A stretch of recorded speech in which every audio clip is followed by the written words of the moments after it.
Life as a content creator is exhausting. When you eat, sleep and breathe content, it's easy to feel completely overwhelmed. Every day your feed is full of cinematic and viral videos, whilst you're just stuck in this content hamster wheel just trying to keep up. And look, trust me, I get it. As a full-time videographer and editor, I've spent many of my earlier years in the exact same rat race. With no system and no routine, I burnt myself out over and over and over again and eventually ended up in hospital all because of it. But that's when I actually realised that the problem wasn't that I needed to work harder, but it was just that I needed a better workflow. So with that in mind, in today's video, I'm going to be showing you the exact 5-step film and workflow that I use to create better content in less time so that you can save hours of your very own time and not burn out just like I did. Okay, so first up we have phase 1, which is to time block, batch and wear one hat. Let me explain. Now, as a full-time creator, one thing that I've learned is that every single process requires a different version of you. So for example, when you're researching, you need to be curious.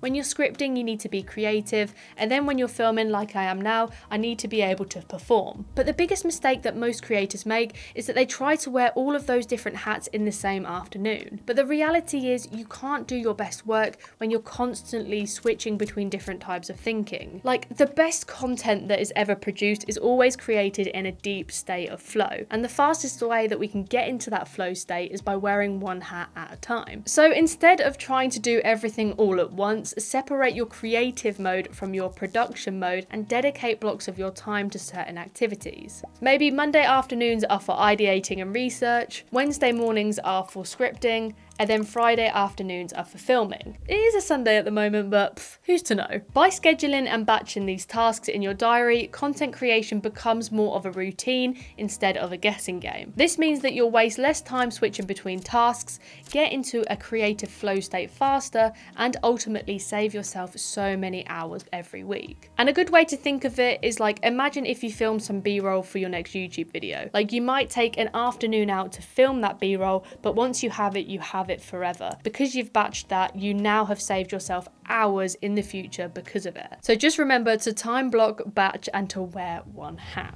Now that we have our filming date scheduled and we know exactly when we're going to be filming, it's now time for phase 2, which is to develop a pre-production checklist that will help every shoot become smoother, faster, and more successful. The idea here is to create a personalized checklist that you can use before every single shoot to keep yourself on track and make sure that nothing gets missed. And after working as a videographer for the past 6 years, I can safely say that I've made my fair share of mistakes. For example, I've forgotten really important equipment, recorded in the wrong setting, countless dead batteries, had cameras overheat, loads of lighting changes, corrupt footage, the list goes on. And that's why having a checklist is so important, because it removes all of the guesswork and it catches all of those tiny little details and gives you instant gratification when you're able to tick something off of your list. So with that in mind, I'd recommend listing down every single task that you need to complete before you go to film. And you can list this in Notion or just your apps page. I mean, whatever is easy for you and that you can refer to regularly. And if you're sitting there and you're watching this like you have no idea where to even start,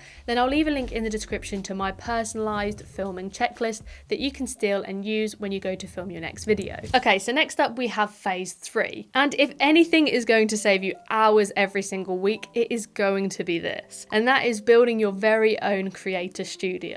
Having a designated space where you can film means that you can remove one of the biggest barriers in creating content, and that is the setting up process. Setting up a shot with all the different tripods and the lights and the mics and the cameras and all the different props is a complete and utter nightmare, and by the time that you've actually got the shot ready, you're too tired to even film. So having a space where you can set your equipment up and leave it be is really going to help remove all of the friction between you and filming. And the less friction you have between you and filming, the easier it's going to become to stay consistent. Now, I can fully appreciate that not everyone is lucky enough to have a space in order to build a studio, but even if you're working with a small room, there are still some simple things that you can do in order to make setting up a lot faster and easier for yourself. I've been lucky enough to recently renovate this into my own personal office and studio, but I haven't always been this lucky. When I was hustling in my early teens, I was using the smallest of spaces to try and film videos, whether that be a bedroom or a store cupboard. It was literally tiny. tiny. So these are some of the tips that I used to do back in the day that have helped me, and I'm sure will help you if you have a small space. And these tips include things like marking on the floor with tape where your tripod and your lights are positioned so that you know exactly where to put them. Keeping your camera and your lens choices consistent and not swapping or changing them. Having a designated place for all of your equipment so everything has a home and that you can just grab it and go. Keeping your lighting setup the same so you're not reinventing it every time. Identifying a filming corner so that you don't waste any time on getting the right angle or frame. And taking pictures of the whole entire process so that when you go to set up again, you know exactly what goes where. Like, I can't even tell you how many pictures on my camera roll would just be of different angles of my setups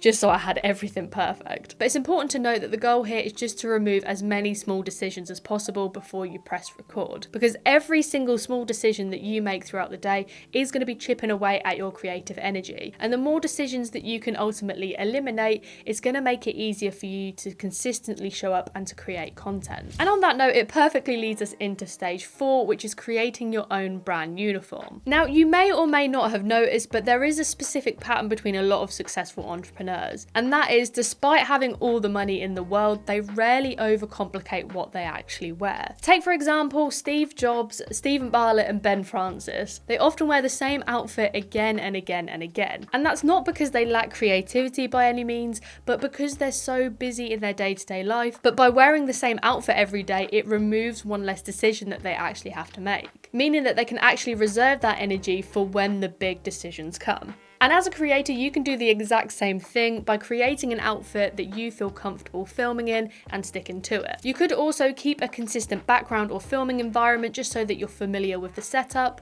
and building a bit of a visual identity across all of your different content by using the same fonts, colours and assets, so you're not having to reinvent the wheel every single time. You have your core branding and you stick to it. Now, there are so many different benefits to creating your own unique brand uniform and building your own personal brand, but the main one in this particular instance is that it saves you from standing in the mirror, looking at yourself, trying to decide what to wear. Come on, we've all been there.